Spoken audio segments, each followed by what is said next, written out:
الشيطان الرجيم.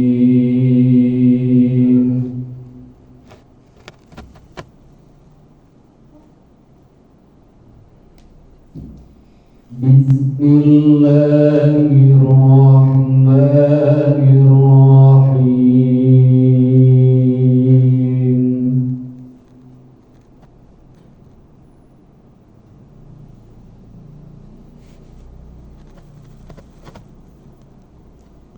يسبح لله ما في السماوات وما في الأرض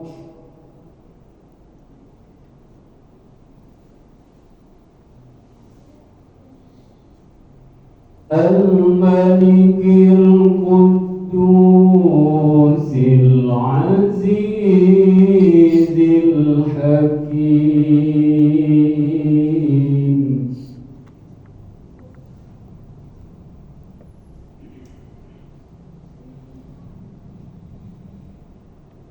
هو الذي بعث في الأميين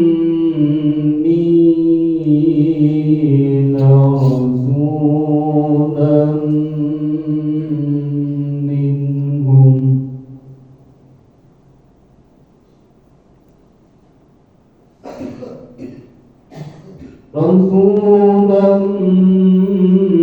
منهم يتلو عليهم آياته ويزكيهم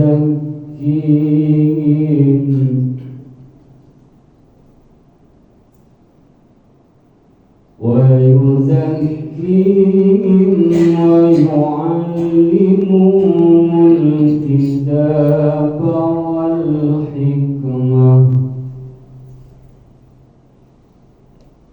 وإن كانوا من قبل لفي ضلال مبين.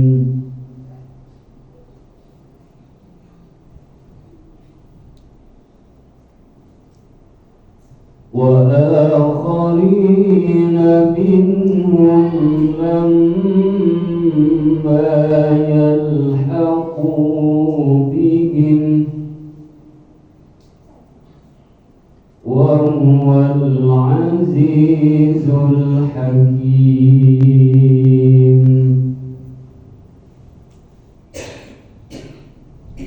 ذلك فضل الله يؤتيه من يشاء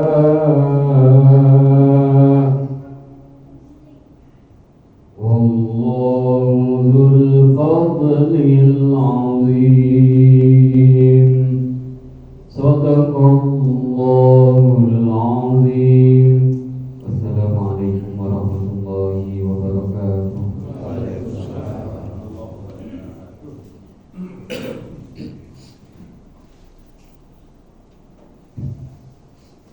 Bismillahirrahmanirrahim. Maha benar Allah dengan segala firman-Nya. Demikian tadi pembacaan ayat suci Al-Quran. Mudah-mudahan dengan pembacaan ayat suci Al-Quran tadi menambah keimanan serta ketakwaan kita kepada Allah Subhanahu wa Ta'ala. Amin ya Rabbal Alamin. Menginjak acara selanjutnya yaitu sambutan-sambutan, insya Allah akan disampaikan langsung kepada Bapak Ketua TPM Nurul Falah, kepada Bapak Haji Abbas. Waktu dan tempat kami aturkan.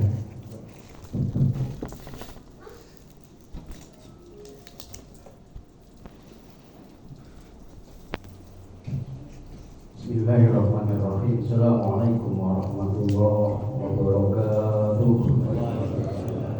Alhamdulillah, nahmaduhu wa nasta'inuhu wa nastaghfiruhu wa na'udzu min shururi anfusina wa min sayyi'ati a'malina. Man yahdihillahu fala mudilla lahu wa man yudlil fala hadiya lahu.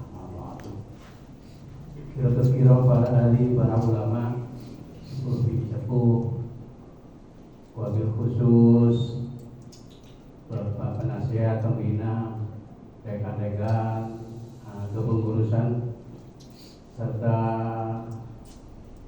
korwil yang kami hormati, Tadi Bapak Akhir izin sama Korwil Mas Tadi sudah izin. Tapi alhamdulillah semuanya saya lengkap.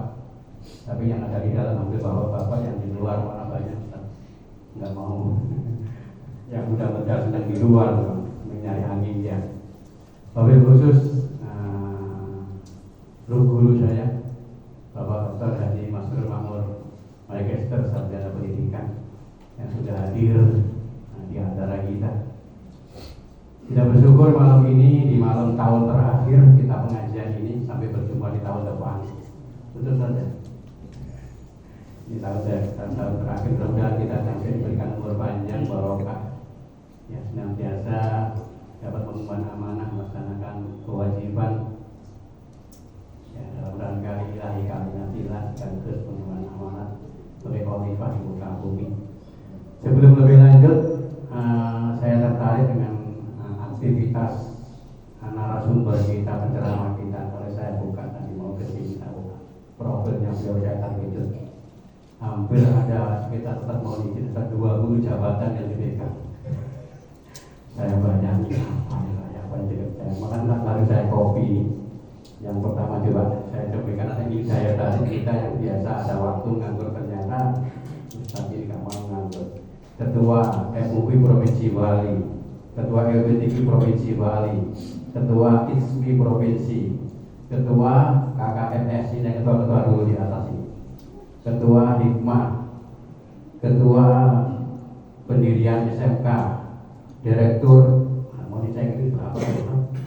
Bisa dihitung, mau dicek ya. Lagi banyaknya di Bali, mau dicek ini. Saya mau mengulatan dan sakit terlalu banyak. Direktur kafe kopi Cintra ya. Oh ini yang dulu. Oh yang saya bagian dapat tugas waktu launching itu ya. Saya bagian doa, sudah kurang siap-siap mengawi semua doanya. Cuma saya bacakan Robbana inna bika kadana semua kekutangan tergitu. Udah siap-siap doanya panjang. Dan terus saya baca Robbana inna dunia akhirat saya baca.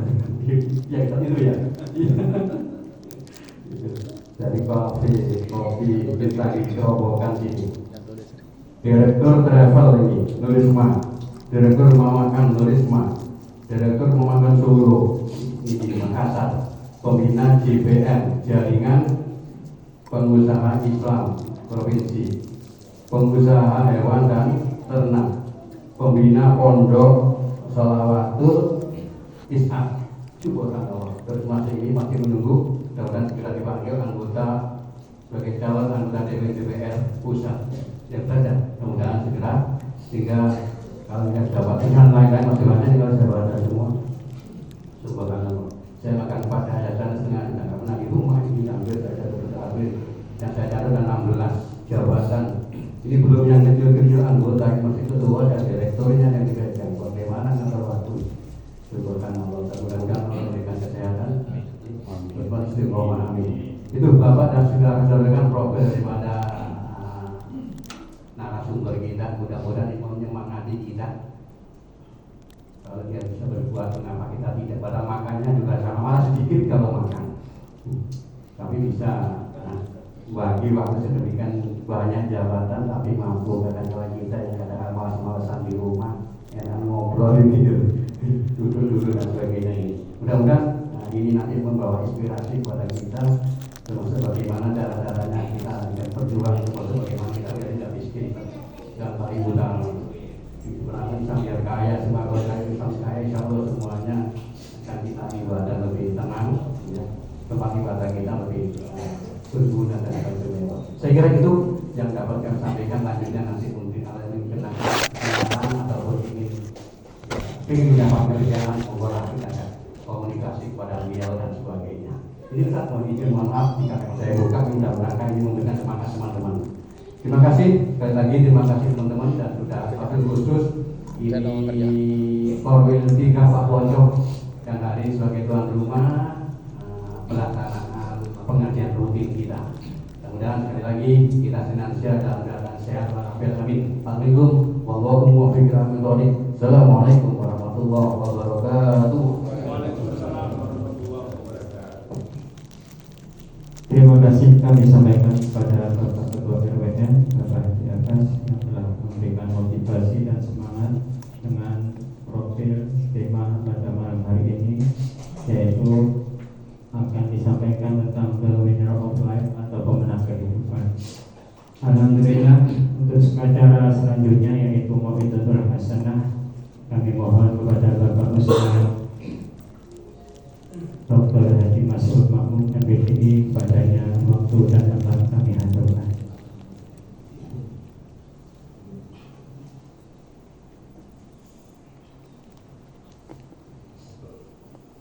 Assalamualaikum warahmatullahi wabarakatuh.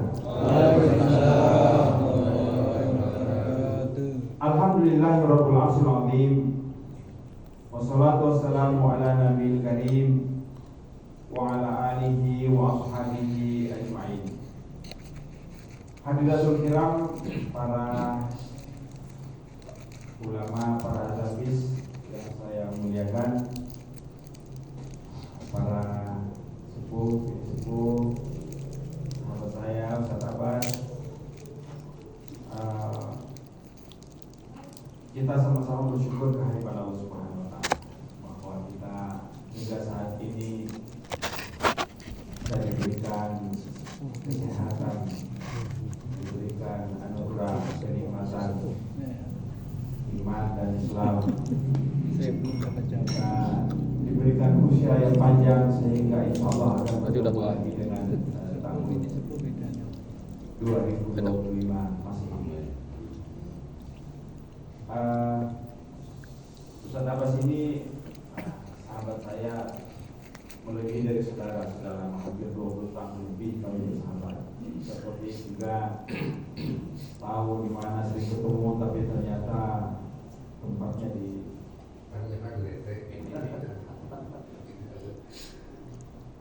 Bapak-bapak yang saya muliakan,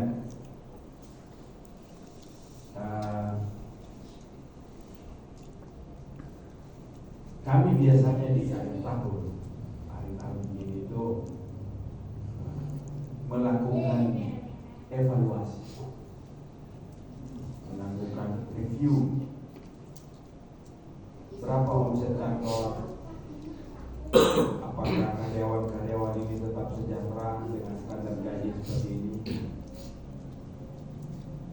Jadi akhir-akhir tahun ini banyak kita melakukan evaluasi. Kalau dalam bahasa agama itu muhasabah. Agama itu sebenarnya adalah, ya, kebetulan hari ini saya pas berusia 60 tahun. Saya tadi menulis artikel tentang to be or to have versi Eric Fromm. Apakah manusia itu sebaiknya menjadi atau memiliki? Kecenderungan untuk memiliki itu, punya harta, mengumpulkan harta, memiliki banyak villa, memiliki banyak kendaraan. Tetapi menjadi itu adalah lebih kepada persoalan akal budi. Bagaimana kita bisa berempati, bagaimana menciptakan kesetiakawanan, bagaimana kita bisa saling give and take antara satu dengan yang lain. Tadi pagi saya menulis tentang artikel tentang Eric Fromm lebih orang. Jadi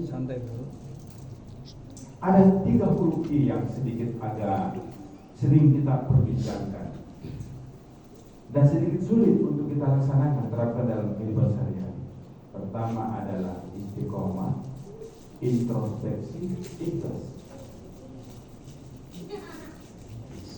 Kalau kita istiqomah berarti bagaimana mengerjakan sesuatu itu secara kontinu, karena di dalamnya akan terbentuk karakter. Stephen Covey mengatakan, barang siapa yang mengerjakan suatu ide diulang-ulang melahirkan perbuatan diulang akan melahirkan kebiasaan diulang akan melahirkan sebuah karakter. Jadi karakter itulah siapa orang itu, karena secara istiqomah dilakukan. Introspeksi, ya kita ingin menghasibu anfusakum qabla an tuhasabu. Kita mau mengevaluasi diri kita.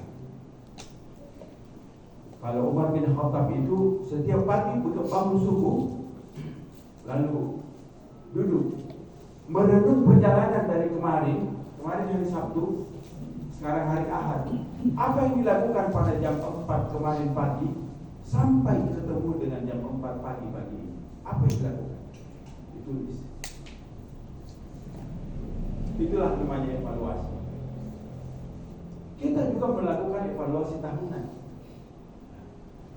Apa yang telah dilakukan selama ini perjalanan kita Desember tahun 2023 sampai Desember tahun 2024, apa saja yang kita lakukan? Secara finansial, ekonomi kita tahun kemarin misalkan dalam 1 tahun kita mendapat akumulasi rata-rata 100 juta misalkan 1 tahun. Alhamdulillah tahun ini kita mendapatkan 120 juta. Dari segi kesehatan, kita alhamdulillah tahun kemarin kita banyak flu, tapi sekarang alhamdulillah berkat olahraga, lalu asupan makanan yang kita atur, tidak banyak memakan yang berlemak, mengurangi sedikit nasi, kalau bisa nasi hanya 2 kali sehari, dengan satu kali makan itu pagi 1 kali begini, kemudian siangnya 2 kali, malam kalau bisa paling lambat jam 5 sudah. Jadi mengatur. Berapa kali kita sakit? Oh enggak ada. Nanti alhamdulillah. Nah, makanya yaumuhu khairum min amsi orang. Kita termasuk orang-orang. Katanya nggak boleh makan. Ini yang dimaksud dengan itu. Dan satu ikhlas. Ikhlas itu ialah bagaimana membangun sebuah kerja tanpa diketahui oleh orang lain. Inilah keikhlasan. Jadi 3I yang kita terapkan dalam kehidupan sehari-hari dan seyogianya dibangun atas kemandirian itu. Artinya bahwa yang melakukan ini bukan oleh orang lain, bukan kelompok, tetapi harus diri pribadi, harus membangun ketiga ini. Ustaz Abbas bertanya kepada saya, apa kira-kira judul yang kita ambil? Saya mengatakan sama dengan judul hafalan kita ini, Nurul Bala, cahaya kebenaran. Bagaimana membangun cahaya kebenaran?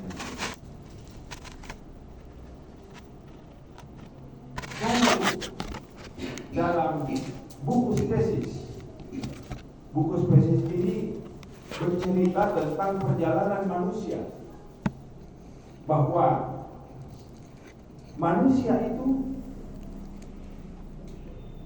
dari 100 juta spermatozoa, dari 100 juta tetes spermatozoa, cairan yang mengandung makhluk hidup, itu kemudian tereliminasi, masuk dalam tahap yang kedua yang disebut dengan ampula.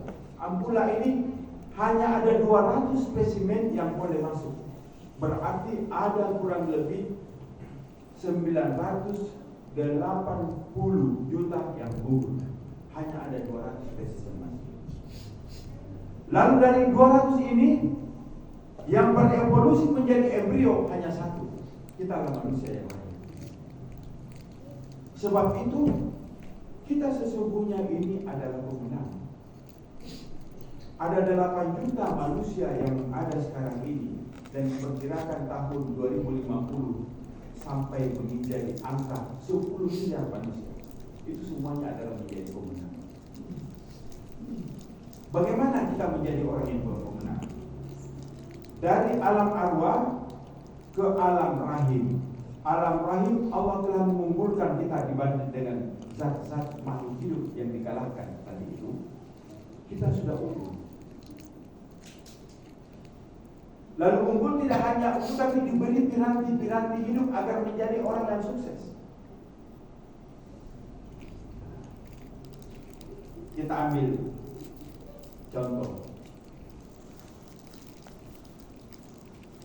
Di dalam Al-Quran ada 5 surah yang diambil dari nama binatang. Ada al-baqarah, ada al-fil, ada an-naml, ada al-ankabut, ada an-nahl. Kalau suatu saat nanti saya akan dipanggil lagi, mungkin akan berbicara tentang kelebihan masing-masing, mengapa diberi nama binatang di dalam Al-Quran. Yang saya akan singgung kali ini adalah an-nahl. Kamathalil mu'mini, jadi kehidupan orang mukmin itu kamathalil nahl. Mukmin, kehidupan mukmin itu seperti anak. Akhlak thayyiban, wada'a thayyiban, dia memakan yang baik, mengeluarkan hal-hal yang baik. Kemudian waqa'at la tufsid, kalau hinggap di suatu pohon tidak merusak dan tidak memotong, tidak sampai menjatuhkan. Nah, di dalam surah An-Nahl ini ada 4 kelebihan An-Nahl yang diwahyukan kepada binatang An-Nahl ini yang sepantasnya untuk kita adopsi di dalam kehidupan kesuksesan kita. Jadi buku yang ditulis yang paling terkenal tahun 2023 berjudul The Life of Bees, kehidupan kehidupan lebah. Ada 4 kehidupan lebah. Nanti bisa dibaca di surah An-Nahl ayat 68 69. Wa auha rabbuka ila nahli anittakhidhi minal jibali buyutan. Aku wahyukan kepada An-Nahl itu lebah untuk membuat rumah-rumah di antara gunung-gunung, di antara tempat-tempat yang diinginkan, atau di antara ranting-ranting dan pohon. Di sini para pakar sosiolog mengatakan bahwa khususnya Max Weber ini adalah ahli sosiolog dari Jerman yang mengatakan bahwa salah satu kekuatan daripada An-Nahl itu adalah yang disebut dengan institutional rational. Apa itu institutional rational? Kedisiplinan membangun rumah. Kedisiplinan membangun. Artinya bahwa manusia sukses itu salah satu cirinya adalah harus disiplin. Tsumma kuli min kulli thamaratin fasluki subula rabbuka sabila. Lalu makanlah dari berbagai macam tanaman. Boleh memakan buah dari mangga, dari kapok, dari saripati, kembang-kembang bunga, berbagai macam. Di dalam The Life of Bees dicerita, kehidupan satu lebah bisa mengitari 100 km per hari. Dan seekor lebah tidak akan memakan pada kutik yang sama yang sudah dimakan oleh temannya. Begitu kekuatan daripada seekor lebah. Oleh Max Weber melihat kelebihan ini dan menulisnya sebagai value rational, artinya kerja keras. Kerja keras. Kalau kita mau sukses selain disiplin, harus bekerja keras. Jadi pertama kita melihat lebah tidak akan memakan kutik yang sudah dimakan oleh temannya. Satu koloni sekitar 100.000 ekor dan berapa banyak jutaan koloni yang makan, sehingga mereka tidak akan memakan apa yang sudah dimakan oleh temannya. Ada perjalanan menempuh sampai 100 km per hari demi untuk menghindari apa yang sudah dimakan oleh temannya. Kerja keras. Yang ketiga yaitu tradisional. Summa kuli min kulli thamaratin, kemudian makanlah apa saja yang kamu bisa makan. Yakhruju min butuniha syarabun mukhtalifun bihi syifa'ul linnas. Di dalam makanan lebah itu mengeluarkan banyak hasil-hasil yang semuanya bersifat positif, dan ada satu minuman yang namanya madu yang menjadi obat bagi manusia. Jadi tradisional itu, kalau manusia ingin sukses, selain daripada disiplin dan kerja keras, harus berbuat sosial. Yang ketiga, pasluki subul rabbika sabila, afektual, artinya mau belajar kepada orang lain. Nah, inilah sifat daripada lebah. Jadi mengapa lebah diabadikan namanya sebagai salah satu surah di dalam Al-Quran? Karena memiliki 4 karakter kesuksesan, dan potensi ini juga dimiliki oleh umat manusia kalau ingin mengikuti jalan ini. Tahun 1998 sampai tahun 2018, Clark dan Richard meneliti apakah di dunia ini ada perusahaan yang bisa bertahan sampai 1 abad atau 100 tahun. Ada. General Electric di Amerika 152 tahun. Unilever di Belanda 123 tahun. Mitsubishi di Jepang 140 tahun. Lalu ditemukan apa karakter unggulan sehingga perusahaan ini bisa bertahan lebih dari 100 abad. Pertama adalah disiplin. Sekali lagi, 28% kesuksesan atau sebuah perusahaan bisa bertahan sampai 100 tahun itu karena disiplin. Yang kedua adalah working together, bekerja sama. Yang ketiga, social care, kepedulian sosial. Dan yang terakhir, manajemen. Bayangkan, apa yang dinyatakan oleh Al-Quran dilakukan eksperimen oleh para ahli terhadap perusahaan yang mungkin menerapkan 4 kerjaan ini, karakter ini, sehingga perusahaan itu bertahan sampai sekarang. Dan yang terakhir, ini penelitian saya ketika saya menjadi S3. 773 orang yang memiliki kekayaan rata-rata di atas 100 triliun. Mengapa mereka unggul? Ada 33 karakter unggulan, tapi yang paling dominan adalah 3. Yang pertama adalah being honest to all people. Bagaimana berlaku jujur terhadap semua orang. Yang kedua, being disciplined to your work. Berlaku disiplin terhadap bekerja, terhadap kerjaan kita, disiplin terhadap kerja kita. Dan yang ketiga ialah how to build humanized environment. Bagaimana membangun humanisasi sama dengan social care. Artinya bahwa 4 karakter dari sifat binatang an-nahl ini, ketika kita mengadopsi di dalam kehidupan kita, pasti diciptakan manusia-manusia yang umum.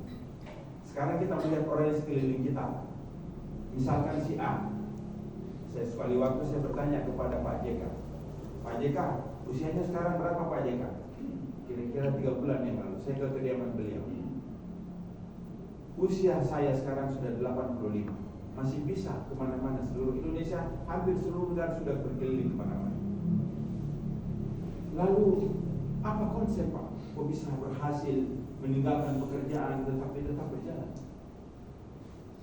Beliau mengatakan, saya selalu ikhlas di dalam bekerja, sehingga saya tidak pikirkan apa.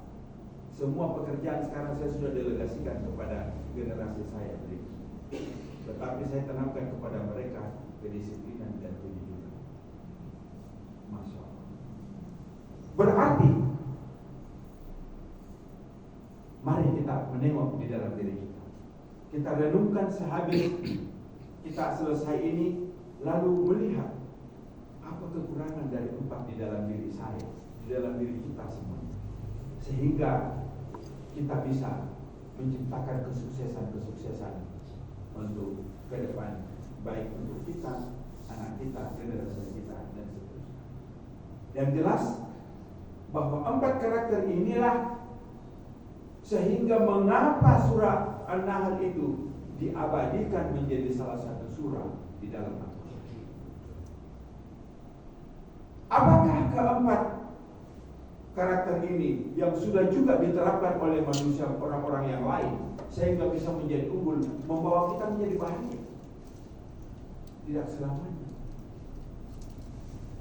Kita melihat lagi dalam sejarah cerita orang. So sebenarnya sejarah ini akan selalu berputar. Seperti apa yang dikatakan oleh Dickie Walsh. Dickie Walsh menulis tentang hard time create strong man. Strong man create good time. Good time create weak man. Weak man create hard time. Ini adalah siklus berputar. Ketika orang sudah berada di dalam keenakan, pasti lemah di dalam mengatur waktu. Ketika orang dalam keadaan susah, dia pasti rajin mengatur waktu. Kalau orang sudah rajin mengatur waktu, dia akan menciptakan good time. Kalau good time sudah ada, biasanya orang berleye-leye. Ini siklus kehidupan manusia. Nah, apakah keberhasilan material yang kita peroleh itu menjanjikan kebahagiaan? Mari kita lihat sejarah Muammar Gaddafi, meninggal di tangan pasukannya sendiri. Kita melihat betapa seorang Adolf Hitler dalam 30 menit bisa membunuh 40.000 korban jiwa di Sulawesi Selatan. Itu hanya dalam 30 menit bisa menembak orang. Itu oleh pelakunya Adolf Hitler. Kita melihat lagi, kalau memang itu adalah popularitas Michael Jackson, usia 42 tahun sudah mendapatkan 4 kali Nobel sebagai orang yang sangat populer di dunia, juga mati dengan cara membunuh diri. Bagaimana caranya? Minum obat tidur dengan cara overdosis. Berarti kekuasaan, harta yang melimpah, popularitas, ataukah Marilyn Monroe sebagai manusia yang paling cantik dan paling seksi, 12 kali mendapat piala Oscar, tapi juga mengakhiri hidupnya dengan sangat tragis, tidak menjanjikan kebahagiaan. Di balik kemewahan harta harus dibendung, diikuti dengan sifat-sifat yang disebut dengan inner capacity. Apa itu inner capacity? Tadi Qori kita membacakan, Allah telah mengutus para nabi. Walladzi, apa tadi ayatnya itu? Lanjutannya bahwa Allah mengutus para nabi, membawa kitab, mengajarkan bagaimana mengajarkan tazkiyah. Tazkiyah inilah yang menjadi fondasi kita ketika menghadapi suatu masalah. Betapa banyak orang-orang yang sukses secara material, tetapi belum tentu mengantarkan kebahagiaan. Nabi mengajarkan kepada kita, apakah aku akan ajarkan kebahagiaan? Maka Nabi mengajarkan kepada kita 3 konsep. Sebelum kita bercerita tentang 3 konsep ini, maka ada salah seorang biarawati bernama Philip Kahiki, mengumpulkan seluruh pemuka-pemuka agama di dunia, bertanya, apakah persamaan agama? Kristen itu apa persamaannya? Hindu itu apa persamaannya? Konghucu itu apa persamaannya? Buddha itu apa persamaannya? Ternyata mereka mengatakan bukan harta, bukan mahkota, bukan titel, tetapi love each other. Bagaimana kita saling mencintai antara satu dengan yang lain. Ternyata kebahagiaan itu ketika kita sudah saling mencintai. Nah, versi baginda Rasulullah SAW mengatakan begini: maukah engkau bahagia di luar harta kekayaan yang kau miliki? Jika ingin diciptakan lagi dengan kekuatan moral, maka itu akan menjadi sesuatu yang inner capacity. Apa itu? Qalbun syakir, hati yang selalu bersyukur. Nah, inilah konsep kebahagiaan kita. Lisanun dzakirun, lidah yang senantiasa ingin mengucapkan zikir kepada Allah Subhanahu wa taala. Wa zaujatun au zaujun muti'atun ala dini, suami istri bersama-sama menyongsong mencari keridhaan Allah Subhanahu wa taala. Ini 3 konsep besar.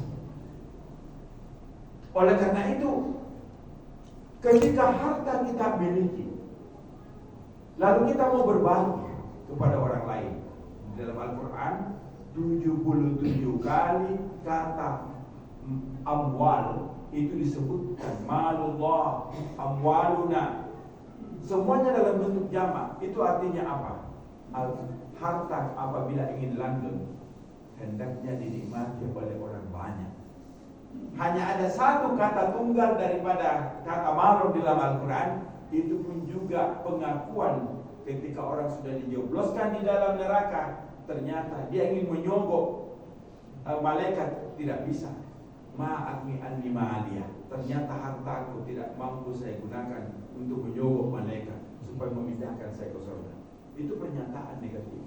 Tetapi 76 diantaranya bersifat jamak, artinya bahwa harta apabila ingin langgeng harus dinikmati oleh banyak orang. Nah, jadi kata Nabi sekali lagi sebagai penutup, apa kebahagiaan yang sesungguhnya? Agar supaya benar-benar kita menjadi pemenang, maka itulah Nabi mengatakan, hendaklah kita bersyukur terhadap segala nikmat yang diberikan. Hendaklah kita bersabar terhadap cita-cita yang belum diwujudkan. Dan mari kita bersama-sama selalu mencari hikmah di balik daripada cita-cita kita. Tidak selamanya cita-cita kita terwujud seperti apa yang kita impikan. Tetapi ketika kita bersabar terhadap cita-cita, kita tetap lakukan, laksanakan, kita tunaikan sambil berdoa dan ikhtiar. Ada hikmah selalu di balik daripada kejadian. Asa an tuhibbu syai'an wa huwa syarrun lakum wa asa an takrahu syai'an wa huwa khairun. Terkadang di dunia ini kita membenci sesuatu, padahal di sisi Allah itu baik. Dan terkadang juga kita sangat senang kepada sesuatu, padahal di sisi Allah itu tidak baik. Allah mengetahui daripada apa yang kita coba. Nah, mudah-mudahan ini sebagai penutup adalah seperti Luqmanul Hakim mengajarkan kepada putranya. Luqmanul Hakim ini manusia biasa, dia bukan nabi, tapi diabadikan namanya juga dalam Al-Quran karena nasihat-nasihat. Salah satu di antaranya petuahnya ialah, ya bunaya, hai anak, inna dunya kal bahrul amin. Dunia ini seperti seperti lautan yang samudra yang sangat banyak gelombangnya. Faj'al taqwa safina, jadikanlah takwa itu sebagai perahu. Wa uswatuha iman, jadikanlah layarnya itu adalah iman. Wa kibratuha tawakkulullah, dan dayunya itu adalah tawakal kepada Allah. Oleh karena itu sekali lagi, orang yang ingin menang adalah orang yang selalu disiplin di dalam hidup. Orang yang selalu ingin bekerja keras. Tidak hanya bekerja keras, tapi dia selalu ingin bekerja cerdas, bekerja tuntas, dan bekerja ikhlas. Yang ketiga, mau berbagi kepada seseorang, mau berbagi kepada teman-teman. Karena itu mengapa selalu kita mendengungkan dalam surah azan, hayya 'alas shalah, hayya 'alal falah. Orang yang sholat pasti beruntung. Karena mengapa? Di balik sholat itu mengandung hikmah-hikmah seperti tadi, kedisiplinan, kebersamaan, ada wujud salam berbentuk kepedulian sosial. Dan di situ adalah kita berdiri, artinya fokus di dalam bekerja. Salat juga mengandung karakter-karakter unggul, sehingga siapa yang salat pasti akan menunggu al-falah di balik. Mudah-mudahan apa yang saya sampaikan ini menjadi inspirasi bagi diri pribadi saya dan kita semuanya, bahwa Allah menciptakan segala sesuatu itu dengan penuh hikmah. Hanya saja bagaimana kita manusia ingin mengadopsi keunggulan-keunggulan itu lalu menerapkan di dalam kehidupan kita sehari-hari. Kurang lebihnya mohon dimaafkan. Wabillahi taufiq wal hidayah. Wassalamualaikum warahmatullahi wabarakatuh.